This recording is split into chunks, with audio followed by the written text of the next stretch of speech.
আল্লাহ পাক আজকে আপনাকে হয়তো 1 কোটি টাকা দিয়েছেন, কালকে আল্লাহ না করুক 1000 টাকার জন্য মানুষের কাছে হাত পাততে বাধ্য করতে পারেন আল্লাহ পাক। এমনও কিন্তু দিন আসতে পারে, দিন সবার সবসময় সমান থাকে না। আজকে আপনার কাছে 1 কোটি টাকা আছে, কিছু মনে হচ্ছে না, কালকে কে জানে আল্লাহ না করুক যে 1000 টাকা কারো কাছে চাইতে হচ্ছে, 1000 টাকার জন্য ঠেকে গেছেন, হতে পারে না?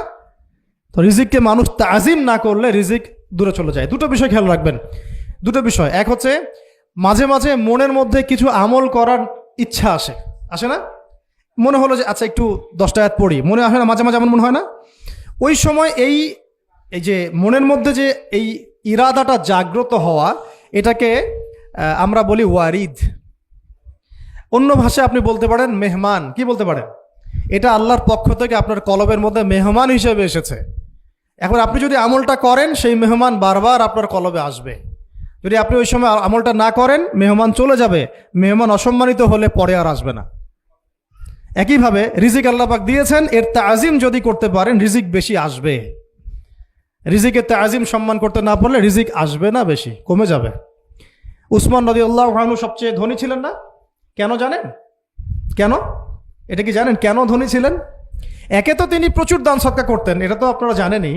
আরেকটা জিনিস অনেকে জানে না, তিনি উটের পিঠে বসেছিলেন, কিছু একটা খাচ্ছিলেন, এই 2-1টা দানা পড়ে গেছে নিচে, উটের পিঠ থেকে নেমেছেন, নেমে সেই দানা উঠিয়েছেন, পরিষ্কার করেছেন, ধুয়েছেন, আবার খেয়েছেন। তার এই 2-4টা দানার কোনো কিন্তু মানে পরোয়া না করলেও চলে, তার প্রচুর অর্থ সম্পদ আছে। এত অর্থ সম্পদ যে তাবুক যুদ্ধের দিন 30,000 সেনাবাহিনীর দায়িত্ব নিয়েছেন। 30,000 সেনাবাহিনীর দায়িত্ব নিয়েছেন। সেনাবাহিনী যাবে, থাকবে, খাবে, তাঁবু টাঙাবে, সব দায়িত্ব তার। 30,000 সেনাবাহিনীর দায়িত্ব নেওয়া কি চারটাখানি কথা? তো এই সাহাবী এই কয়েকটা খাবারের দানা উঠিয়ে খেলেন। নবী সাল্লাল্লাহু আলাইহি ওয়াসাল্লাম বলেছিলেন যে তোমাকে আল্লাহ পাক রিজিক বাড়িয়ে দিবেন না কেন? তুমি রিজিকের যে তাজিম, যে সম্মান তুমি করো, এর বদৌলতে আল্লাহ পাক তোমাকে বেহিসাব রিজিক দিবেন। দুইটা বিষয় খেয়াল রাখবো। আমলের মেহমান হৃদয়ের মধ্যে আসলে তাকে ফিরায় না দেওয়া, তাহলে সেই মেহমান কিন্তু আর আসবে না। মেহমানকে মূল্যায়ন করলে মেহমান বারবার আসবে ইনশাআল্লাহ। আর রিজিকের তাজিম না করলে রিজিক কিন্তু আপনার ঘরে বেশি বেশি আসবে না। এমনি তো হারামের যুগ, এমনি সুদের যুগ, এমনি ঘুষের যুগ। অলমোস্ট এভরি ফ্যামিলি সুদখোর এখন, অলমোস্ট এভরি ফ্যামিলি। মেয়েরা স্পেশালি যারা শাশুড়ি টাইপের, আপনারা মাইন্ড করেন না, তাদের সাইকোলজি যে এতই নিচে নেমে গেছে এখন যে আমার মেয়ে জাহান্নামে যায় যাক, হ্যাঁ আমার মেয়ে জাহান্নামে যায় যাক, সমস্যা নাই, দুনিয়াতে সে যেন ভালো থাকে। এটা কেন বললাম? একটা সুদখোরের ঘরে তুলে দিতে সে দ্বিধাবোধ করতেছে না, একটা দুর্নীতিবাজের ঘরে তুলে দিতে দ্বিধাবোধ করতেছে না, একটা ঘুষখোরের ঘরে তুলতে দ্বিধাবোধ করতেছে না, হ্যাঁ একটা মানে কি বলবো মাদক সেবী, ড্রাগ এডিক্টেড বা এই যে আর কি বলবো ফাসেক জালেম, এই ধরনের ঘরে উঠাই দিতেও সে দ্বিধাবোধ করছে না। 5তলা বাড়ি চাই আমার, আর কি আমার মেয়ে 5তলা বাড়ি থেকে সুখে থাকবে। এই যে সুখের ডেফিনেশন এখানে দিয়েছেন আপনারা। এই জন্য কত হাজার হাজার মেয়ের জীবন নষ্ট করে দিয়েছেন আপনারা। আমার কথা মাইন্ড করে না, হাজার হাজার মেয়ের জীবন মায়েরা নষ্ট করে দিয়েছে, শুধুমাত্র মেয়েদের দুনিয়াবি সুখ এর সংজ্ঞাটা বুঝতে ভুল করার কারণে। এর নাম যদি সুখী হইতো তাহলে অমুসলিমরা সুখী না কেন? পশ্চিমারা সুখী না কেন? ওরা আত্মহত্যা করে কেন? এভাবে মেয়েদের জীবন নষ্ট করেছেন। অথচ অল্প যদি হালাল রিজিকও হতো, আল্লাহ পাক তাকে বরকত দিতেন, সুখে থাকতো। তা আল্লাহ পাক আপনাদেরকে রিজিকের মূল্য বোঝার, তাজিম করার তৌফিক দান করেন, আমিন। তো অনেক ভিতরে ভিতরে চলে যাচ্ছে আমি, সময় আমাদের হাতে আরও শর্ট হয়ে আসতেছে। তো এখানে একটা কথা বলে দিব যে রিজিকের প্রসঙ্গ যেহেতু আসছে, যে হালাল খেতে হবে আমাদেরকে, হারামের দ্বারস্থ হওয়া যাবে না। আপনার স্বামী যদি হারাম খায়, আপনি স্বামীকে বুঝান, তাকে ওই চাকরি ছেড়ে দিতে আপনি উৎসাহিত করেন। আমি আপনাদেরকে একটা অনেস্টির সাথে একটা কথা বলি, যত এই যে প্রশাসনে যত ঘুষখোর আছে, ঠিক আছে, যত দুর্নীতিবাজ আছে, যত মাদক সেবী আছে, মাদকের ব্যবসায়ী আছে, যত সুদখোর আছে, এরা সবাই কেন এই খারাপ কাজগুলো করে জানেন? তার স্ত্রীকে ভালো রাখার জন্যে, তার মাকে ভালো রাখার জন্যে, তার সন্তানদেরকে ভালো রাখার জন্য। তাহলে স্ত্রী হিসেবে, সন্তান হিসেবে, মেয়ে হিসেবে আপনি বলবেন যে আমাদের এইসব ভালোর দরকার নাই আব্বু, হে আমার প্রিয় স্বামী, আমার এসব ভালোর দরকার নাই, হে আমার ছেলে, আমার এসব ভালোর দরকার নাই, তুই হালাল পথে থাক, ওইখানে তুই আমাকে ডাল ভাত খাওয়া, আমি খুশি আছি। এইভাবে আপনারা তাদেরকে মোটিভেট করেন, দেখবেন সমাজে হারাম কমে গেছে ইনশাআল্লাহ। আর হারাম খাওয়া এই ছেলে মেয়েগুলোও কিন্তু মানুষ হবে না। হারাম খাওয়াতে ছেলে মেয়েগুলো রক্ত মাংস করে উঠছে, এরাও কিন্তু মানুষ হবে না। আল্লাহ পাক আমাদেরকে হালাল খাওয়ার তৌফিক দান করেন, এবং হালালের জন্য আপনাদের ভূমিকা অনেক বেশি। আমরা উত্তরবঙ্গ সহ দেশের বিভিন্ন জায়গায় সফর করে যেটা দেখেছি, যত সুদী এনজিও আছে না, এনজিওগুলোর মধ্যে মহিলাদের নামই বেশি, জানেন? মহিলাদের নাম বেশি সুদী এনজিওতে। তো এই দাওয়াতগুলো আমরা মা বোনদেরকে দিতে চাই যে কোন অবস্থাতে যেন হারাম রিজিকের দিকে আপনারা না ধাবিত হন, এবং রিজিকে তাজিম করেন, পরিবারের মধ্যে হৃদ্যতা ভালোবাসা বজায় রাখেন, একে অপরকে বিশ্বাস সম্মান এবং শ্রদ্ধা করেন। ইনশাআল্লাহ তাআলা আপনাদের পরিবারও সুখী হবে, রিজিকও সুন্দর হবে, এবং রিজিকে বরকত হবে ইনশাআল্লাহ।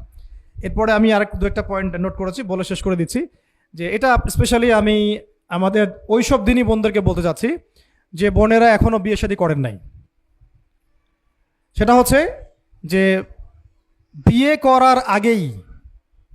করার আগেই দিনের বেসিক লেখাপড়া শেষ করেন। এত পাগল হওয়ার দরকার নেই। চরিত্র হেফাজত হচ্ছে না, রোজা রাখেন, ঠিক আছে? দিনই পড়াশোনা আগে শেষ না করে বিয়ে করতে যায় না। বহু আলেমা যারা মাদ্রাসা লাইনের ছাত্রী ছিল, দিনই পড়াশোনা শেষ না করে বিয়ে পিড়িতে বসার কারণে কেরিয়ার ধ্বংস হয়ে গেছে। বিয়ে পরে করেন, আগে পড়াশোনাটা, তুলনামূলক পড়াশোনাটাকে শেষ করে নেন। তুলনামূলক পড়াশোনা শেষ করতে 18 থেকে 20 বছর বেশি লাগে না। যদি আপনি শুরু থেকে শুরু করেন, একদম 18 থেকে 20 বছর হতে হতে আপনার পড়াশোনা মোটামুটি শেষ হয়ে যাবে। আর যে সাবজেক্টগুলো বললাম আমি, ওইগুলোই বেসিক পড়াশোনা। এখন এটা হয়তো সবার ভাগ্যে নসিব নাও হতে পারে, সেক্ষেত্রে বিকল্প অপশন আমরা যাব। কিন্তু আগে মূলনীতি হচ্ছে একটা লেভেল পর্যন্ত পড়াশোনা করার পরেই বিয়ে করেন, কারণ বিয়ের পরে আপনার যত রেসপন্সিবিলিটি আসবে, এটা তখন পড়াশোনা মেনটেন করা এতটাও সহজ না, প্রায় অসম্ভবের পর্যায়ে পড়ে যায় আর দু একটা বাচ্চা কাচ্চা হয়ে গেলে তো তখন আর কোনো কথাই নাই। তাহলে আপনারা কি আমাদেরকে আয়েশা রাদিয়াল্লাহু আনহার মতো একটা প্রজন্ম দিতে পারবেন না? যদি এটা আপনাদের উদ্দেশ্য হয়, সেক্ষেত্রে কি পড়াশোনা শুরু থেকে করা উচিত না? এখন এই সুযোগটা আমাদের সব বোনদের সামনে হয়তো থাকে না, এই জন্য আমরা বললাম যে বিকল্প অপশনগুলোতে আপনারা দিন শেখার চেষ্টা করেন। আর এরপরে যখন বিয়ে করবেন, পড়াশোনা মোটামুটি শেষ হয়েছে, বিয়ে করবেন, এখন 18-20 বছর বয়স হয়ে গেছে, এখন আল্লাহর ওয়াস্তে দুনিয়াবি বিষয়কে সর্বোচ্চ অগ্রাধিকার দিয়েন না। আজীবন পস্তাবেন, এবং একবার পস্তানো শুরু করলে এই পস্তানো আজীবনও শেষ হবে না। তখন মেইল করে মেসেজ করে কোনো লাভ হবে না, কারণ আপনি বিয়ের আগে দিনকে প্রাধান্য দেন নাই, বরং দুনিয়াকে প্রাধান্য দিয়েছিলেন। আপনি বিয়ের আগে দিনকে প্রাধান্য দেন নাই, বরং দুনিয়াকে প্রাধান্য দিয়েছেন। যখন আপনি সবসময় পরকালকে, আল্লাহকে, তার রাসূলকে প্রাধান্য দিবেন, দিনকে প্রাধান্য দিবেন, দুনিয়া আল্লাহই গুছিয়ে দিবেন। আর যখন আপনি দুনিয়াকে সর্বোচ্চ অগ্রাধিকার দিবেন, দিন আপনার কাছ থেকে দূরে সরে যাবে। দিনের একটা গায়রত আছে, একটা ব্যক্তিত্ব, দিনের একটা স্বতন্ত্র গায়রত আছে, সে সবার কাছে ধরা দেয় না। যে তাকে মূল্যায়ন করে তার কাছেই দিন আসে, যে তাকে মূল্যায়ন করে না তার কাছে দিন আসে না। তো দিনদার ছেলেকে প্রাধান্য না দিয়ে বিয়ে করতে যায় না, জীবনটা ধ্বংস হয়ে যাবে।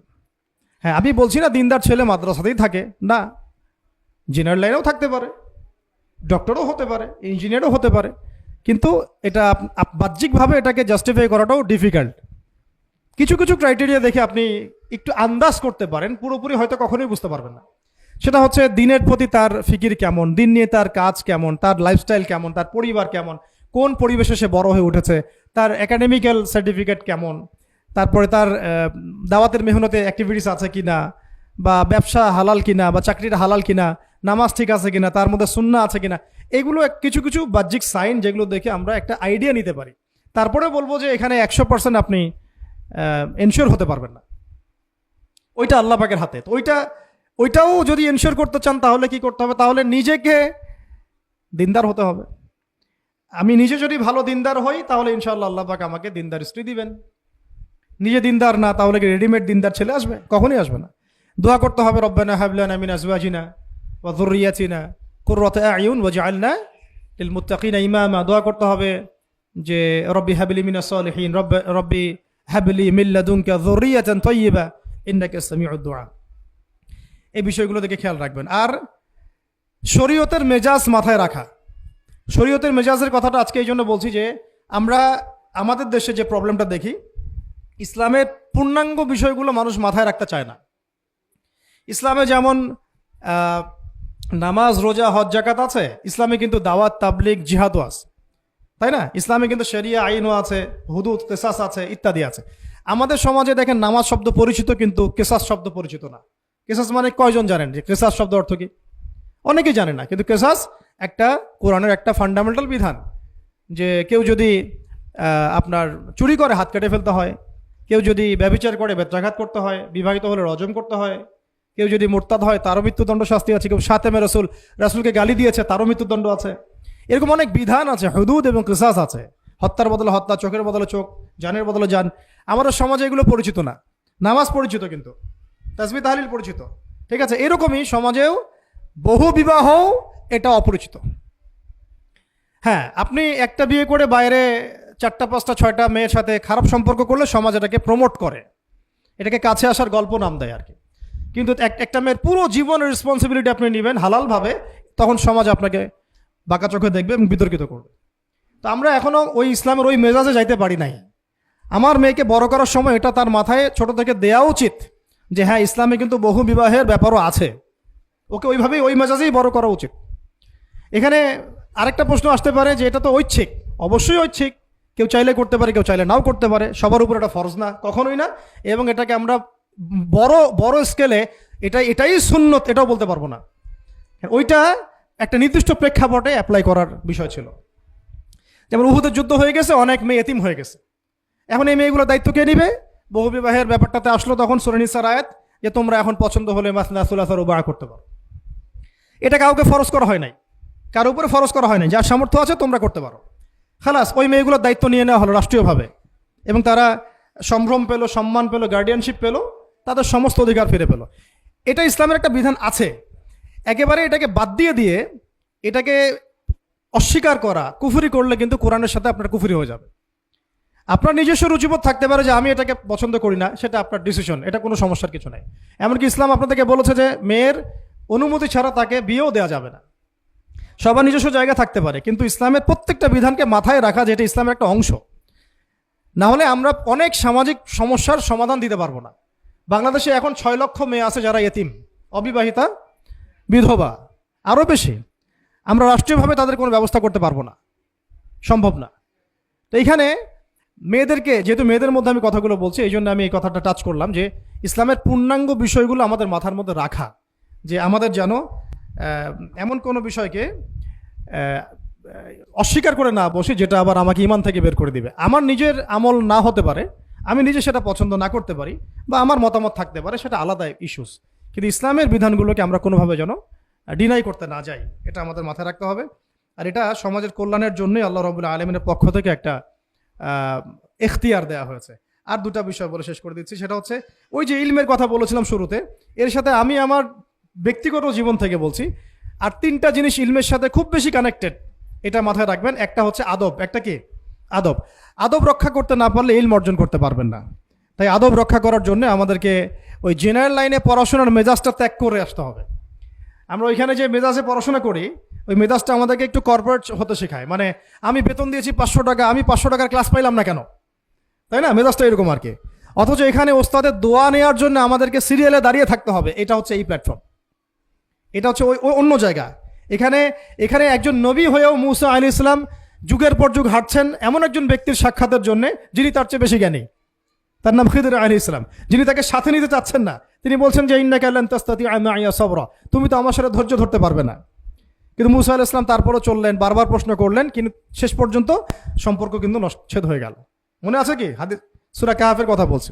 তো এটা হচ্ছে এই ইলমের জায়গাটা এমন একটা ইলমের জায়গা যেখানে আদব রক্ষা না করলে ইলম পাওয়া যাবে না। আরেকটা বিষয় হচ্ছে তাসকিয়া, ইলম অর্জন করে ওস্তাদের কাছ থেকে দোয়া নেওয়া এবং আত্মশুদ্ধি অর্জন করা। মনের মধ্যে কোনো হিংসা না রাখা।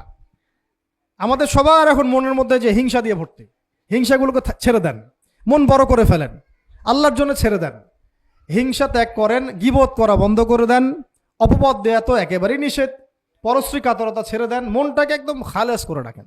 একজন সাহাবী সম্পর্কে নবীজি বলছেন, এই যে এখন যে সাহাবী ঢুকবে মসজিদে ও জান্নাতি। সবাই আগ্রহ নিয়ে বসে আছে, কে এসে ঢুকলেন জান্নাতি। পরের দিনও সেম কথা, এখন যে ঢুকবে সে জান্নাতি। সেম সাহাবী ঢুকলেন, পরের দিনও সেম কথা, এখন যে ঢুকবে সে জান্নাতি। সেম সাহাবী ঢুকলেন। এবার একজন সাহাবী কৌশল করে তার বাসায় গেলেন, দেখি তো কি আমল করে সে। তো দেখলেন তো রাত্রেবেলা তাহাজ্জুদে উঠতেছে না, এশার নামাজ পড়ে ঘুমায় গেছে, ফজরের নামাজে উঠলো। 3 দিন থাকলেন, 3 দিন সেম সেম। তখন তিনি বললেন, আচ্ছা ভাই, তোমার ব্যাপারে নবীজি এরকম মন্তব্য করেছেন, তোমাকে তো এমন কোনো খাস আমল করতে দেখলাম না। তো তিনি বলছেন, আচ্ছা একটা বিষয় হতে পারে, আমি অত বেশি আমল হয়তো করি না, কিন্তু আমি যখন ঘুমাতে যাই আমি সবাইকে মাফ করে দিয়ে ঘুমাই। মন ফ্রেশ, মনটা থেকে সব বের করে দেওয়া, এটা তাসকিয়া, এটা ইলমের সাথে সম্পৃক্ত। আল্লাহ পাক আমাদের সবাইকে এই বিষয়গুলো বোঝার তৌফিক দান করেন, আমিন। আর এরপরে আমি বলবো যে সন্তান প্রতিপালনে যত্নশীল হন, কারণ এরপরে তো আমাদের অ্যাসেট তারাই। এবং মেয়েদেরকে আমি বলবো যে আপনারা বেশি বেশি সন্তান নেবেন। কে শিখাইছে একটা বাচ্চা নিতে হবে, 2টা বাচ্চা নিতে হবে? এগুলো বোগাস কথাবার্তা পশ্চিমারা শিখাইছে। আর নবী সাল্লাল্লাহু আলাইহি ওয়াসাল্লাম কি বলেছেন? আমি সেই নারীদেরকে নিয়ে গর্ব করব যেই নারীরা বেশি বেশি সন্তান জন্ম দিতে পারে। আমি আমার উম্মতের সংখ্যা নিয়ে গর্ব করব। হ্যাঁ, সবার ফিজিক্যাল কন্ডিশন এক না হতে পারে, কিন্তু এই মানসিকতাটা ত্যাগ করতে হবে যে আমার একটাই, 2টি সন্তানের বেশি নয়, একটি হলে আরো ভালো হয়। এইসব পশ্চিমা তন্ত্রমন্ত্র বন্ধ করতে হবে, ঠিক আছে? এরপরে বলবো যে মিডিয়া দিয়ে, আচ্ছা, এই সন্তান প্রতিপালনের ক্ষেত্রে একটা কথা বলে দেই যে প্যারেন্টিং এর অনেক বই বাজারে বের হয়েছে, প্যারেন্টিং টিপস আছে। এই প্যারেন্টিংটা নিয়ে আলাদা ইনশাল্লাহ একদিন সেশন করবো, এখানে অনেক কথা বলার আছে। সন্তান প্রতিপালন একটা শিল্প, সন্তান প্রতিপালনটা একটা শিল্প, খুব ধৈর্যের কাজ, সবরের কাজ, লেগে থাকার কাজ। সন্তানকে সময় দেয়া, ওর খাবারের দিকে খেয়াল রাখা, ওর মানসিকতার দিকে খেয়াল রাখা, ওর ফিজিক্যাল অ্যাক্টিভিটিস দিকে খেয়াল রাখা, ওর মানে আত্মা দূষিত হয়ে যাচ্ছে কিনা এটা খেয়াল রাখা, ওর ভালো একাডেমিক পরিবেশ নিশ্চিত করা, ভালো ওস্তাদ দেওয়া, ওর সাথে মেশা, ওকে আদর করা, অনেক কিছু আছে। এটা নিয়ে ইনশাল্লাহ আমরা একদিন আরেকটা সেশন করবো ইনশাল্লাহ। তো সন্তান প্রতিপালনের সাথে আমি বলবো যে প্রচলিত যে মিডিয়াগুলো, এই জি বাংলা, স্টার জলসা, এই যে পিছনে লেখা আছে যে অপসংস্কৃতি, এক কথায় বিজাতীয় অপসংস্কৃতি, এই মিডিয়াগুলো বাসা থেকে বন্ধ করে দেন। বা একেবারে টেলিভিশনের দরকার নেই বাসা। অনলাইনে আমরাও কিছু কিছু ক্ষেত্রে আসলে আমরাও অনলাইনের মধ্যে ডুবে গেছি। আমি নিজেও ফিকির করছি, চেষ্টা করছি এখান থেকে বের হওয়ার জন্য। আপনারাও বের হন, মানে প্র্যাকটিক্যাল জীবনে আসেন। এটা একটা ভার্চুয়াল জগৎ, এখান থেকে আমরা যা দেখি এটা আমাদের মাথার মধ্যে প্রভাব বিস্তার করে। বহু সামাজিক ঘটনা এবং পারিবারিক অঘটন এই ফেসবুক, ইউটিউব থেকে হচ্ছে। এই কন্টেন্টগুলো দেখা আমাদেরকে বন্ধ করতে, বাস্তবতার সাথে এগুলো কোনো সম্পর্ক নাই। আমাদের কিতাব পড়ার অভ্যাস বেশি করে বাড়াতে হবে, ওস্তাদদের সহবতে যাওয়া, আমল করা, কান্নাকাটি করা, দোয়া করা, ইস্তেগফার করা, আল্লাহর সাথে কানেকশন। আল্লাহ পাক আমাদেরকে মিডিয়ার এই রং ঢং বলি আমি, মিডিয়ার এই রং ঢংগুলো ত্যাগ করতে হবে। মিডিয়া একটা কিছু দেখলে আমাকে কেন কিনতে হবে? কেন আমি একটা মিডিয়াতে দেখলাম যে এরকম একটা নতুন অর্নামেন্টস আসছে, আমাকেই কেন কিনতে হবে? কেন আমাকে, কেন আমি ওইটার জন্য আবার বাসায় চাপ দিব? কেন ওইটা আমি আমার পরিবারে ফাসাদ সৃষ্টি করার কারণ হবে? প্রয়োজন নাই। আর আমাদের মানে মাদ্রাসার মেয়েদেরকেও এইসব থেকে দূরে রাখতে হবে, মিডিয়া থেকে দূরে রাখতে হবে। মানে সব মিডিয়া উপকারী না, বরং মিডিয়ার মধ্যে 99%ই ইসলামিক মিডিয়া না। যদি এটা হতো যে সব এর মধ্যে অ্যাটলিস্ট 10% ইসলামিক মিডিয়া, তাহলে বলতাম ওগুলো অ্যাটলিস্ট দেখেন। কিন্তু এখানে কিন্তু সেই সুযোগটাও পাচ্ছেন না। খুব কম মিডিয়া আমাদেরকে প্রকৃত বিষয়টা শেখায় এবং সত্যের কাছাকাছি নিয়ে আসে। বেশিরভাগ মিডিয়াই প্রতারণাপূর্ণ এবং কর্পোরেট সেকশন, এগুলো থেকে আল্লাহ পাক আমাদেরকে দূরে থাকার তৌফিক দান করেন এবং এই কালচারগুলো ছেড়ে দেন। হিন্দুদের কালচারের সাথে আমাদের কি সম্পর্ক? আমরা মুসলিম, আমরা মুহাম্মদ সাল্লাল্লাহু আলাইহি ওয়াসাল্লামের উম্মাহ। আমাদের সাথে মুশরিকদের কি সম্পর্ক? আমাদের সাথে ইহুদিদের কি সম্পর্ক? আমাদের সাথে খ্রিস্টানদের কি সম্পর্ক থাকতে পারে? আমরা কেন ওদের সংস্কৃতি গ্রহণ করব? কিসের জন্মদিন, কিসের মৃত্যু দিবস, হ্যাঁ, কিসের এসব গায়ে হলুদ, কিসের এসব বউ ভাত, এগুলো কি? এগুলোর সাথে আমাদের কি সম্পর্ক? আমাদের সাথে সম্পর্ক হচ্ছে হিজাবের, সালাতের, তাসবির, সিজদার, জায়নামাজের, আতরের, খুশবুর, মিসওয়াকের। আমাদের সাথে এগুলোর সম্পর্ক। আমাদের সাথে সম্পর্ক হিজাবের, আমাদের সাথে সম্পর্ক ইসলামিক ক্যালিগ্রাফির, ইসলামিক, আমাদের সাথে সম্পর্ক কোরআনের, হাদিসের, সিরাতের, লেখাপড়া, ইলমি পরিবেশের, তাসাউফের, এগুলো আমাদের কালচার। তো কালচার খুব ইম্পর্টেন্ট। কালচার থেকে দূরে সরে গেলে আমাদের আকীদা নষ্ট হয়ে যায়। আল্লাহ পাক আমাদেরকে আমাদের কালচার ধরে রাখার তৌফিক দান করেন। আর দুটো কথা হচ্ছে, হিজাবে কঠিন হন, হিজাব একটু কঠোর হয়ে যান। এটা নিয়ে হয়তো আলোচনা শুনেছেন আপনারা, আমি জানি না পয়েন্টটা এসেছিল কিনা। তো হিজাবে আরও অনেক কঠিন হতে হবে আমাদেরকে, আস্তে আস্তে আরও। একবারে তো হয়তো আপনারা সব কিছু শক্ত করে ধরতে পারবেন না, অ্যাটলিস্ট আপনার ধারাবাহিকতা বজায় রাখ। হিজাবে অনেক কঠিন হওয়ার চেষ্টা করি। আমাদের অনেক দিনই বোনকে আমরা একটু ক্যাজুয়াল দেখি হিজাবের ব্যাপারে, এটা থেকে আপনার বের হওয়ার তৌফিক দান করেন, আমিন। আর একটা মেয়েদেরকে একটা নসিহত করবো, স্পেশালি যে অল্পে তুষ্ট থাকেন, অল্পে তুষ্ট থাকেন, ইনশাল্লাহ জীবনে সুখী হয়ে যাবেন ইনশাল্লাহ।